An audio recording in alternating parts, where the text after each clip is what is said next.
আগামী ১৬ ডিসেম্বর বসতে যাচ্ছে আইপিএল নিলামের পর্দা। এবারের সংক্ষিপ্ত তালিকায় বাংলাদেশ পেয়েছে গর্বের জায়গা, মোট ৭ ক্রিকেটার। অন্যদিকে ডি ককের মতো তারকার নাম যুক্ত হওয়া ও নতুন লঙ্কানদের আগমন নিলামকে করেছে আরও রঙিন। শুরু থেকেই উত্তেজনার কেন্দ্রবিন্দুতে থাকবে এই নিলাম। তবে আইপিএল কর্তৃপক্ষ সব সময়ের মতোই কঠোর পদ্ধতির মাধ্যমে সেই তালিকাকে নাড়িয়ে ছেঁকে আনেন। অবশেষে ৩৫০ জনের সংক্ষিপ্ত তালিকায় নিলামে জায়গা পেয়েছে। এই তালিকা থেকে ফ্রাঞ্চাইজিগুলো তাদের পছন্দের ক্রিকেটারদের জন্য ওঠাবে বিট। আর এই তালিকায় জায়গা পাওয়া ৭ বাংলাদেশি ক্রিকেটারকে ঘিরেই দেশে এখন বাড়তি উন্মাদনা। সংক্ষিপ্ত তালিকায় ভারতের খেলোয়াড়দের সংখ্যা ২৪০ জন, বিদেশি কোটা থেকে রয়েছে ১১০ ক্রিকেটার। আর এই ১১০ জনের মধ্যেই রয়েছে বাংলাদেশি ৭ ক্রিকেটারের নাম। এরা হলেন মুস্তাফিজুর রহমান, সাকিব আল হাসান, তানজিল হাসান সাকিব, রিশাদ হোসেন, তাসকিন আহমেদ, রাকিবুল হাসান এবং শরীফুল ইসলাম। টাইগারদের এই দলটিকে নিয়ে ফ্রাঞ্চাইজিগুলোর আগ্রহ থাকছে বলে অনুমান করা হচ্ছে। মুস্তাফিজুর রহমান আইপিএলে নিজেকে বহুবার প্রমাণ করেছেন। সানরাইজার্স হায়দ্রাবাদের হয়ে ডেবিট মৌসুমে এমার্জিং প্লেয়ার জেতা কাটার মাস্টার এবার কোন দলে টানবে, সেটা নিয়ে আলোচনার কেন্দ্রে তিনি। অপরদিকে সাকিব আল হাসান আইপিএলের অন্যতম অভিজ্ঞ মুখ। ব্যাটে বলে দুই জায়গায় প্রভাব বিস্তারের ক্ষমতা রাখায় এখনও দলগুলো তার দিকে নজর রাখে। তানজিন হাসান সাকিবের গতি ও ধারাবাহিকতা, রিশাদের লেগ স্পিন, তাসকিন শরীফুলের পেস অ্যাটাক এবং রাকিবুল হাসানের স্পিন, এই কম্বিনেশন অনেক ফ্রাঞ্চাইজির কাছে আকর্ষণীয় হয়ে উঠতে পারে।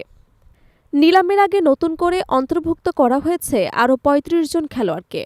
এর মধ্যে বেশ কয়েকজন শ্রীলঙ্কার ক্রিকেটারও রয়েছে যারা প্রাথমিক তালিকায় ছিলেন না। ত্রাভিন ম্যাথু, ভিনুরা ফার্নান্দো, কুশল পেরেরা এবং দনিত বেল্লালাকে এই ৪ জনকে নতুন করে সুযোগ করে দেওয়া হয়েছে।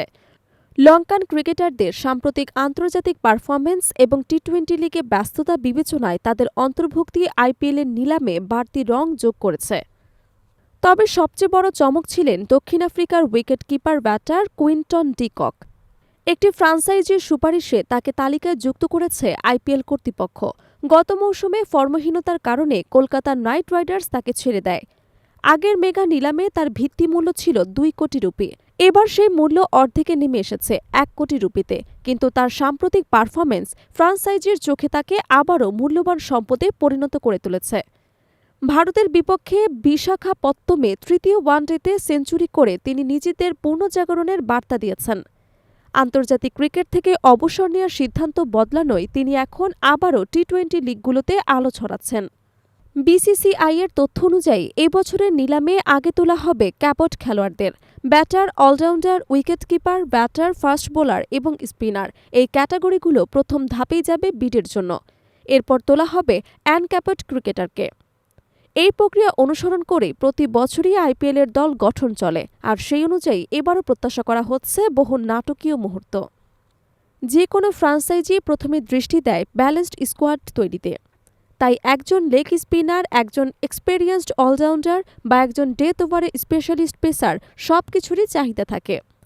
বাংলাদেশের ৭ ক্রিকেটারের মধ্যে এসব বৈশিষ্ট্য ছড়িয়ে থাকায় তাদের কেউ না কেউ দল পাবে, সেই বিষয়ে ক্রিকেট বিশ্বের বিশ্লেষকদের আস্থাই বেশি। সব মিলিয়ে ১৬ ডিসেম্বরের নিলাম ঘিরে উত্তেজনা তুঙ্গে। কোনো বাংলাদেশি কত দামে বিক্রি হবে, কার ভাগ্য হাসবে সৌভাগ্যে, এখন সেই মুহূর্তের প্রতীক্ষাতেই ক্রিকেট প্রেমীরা।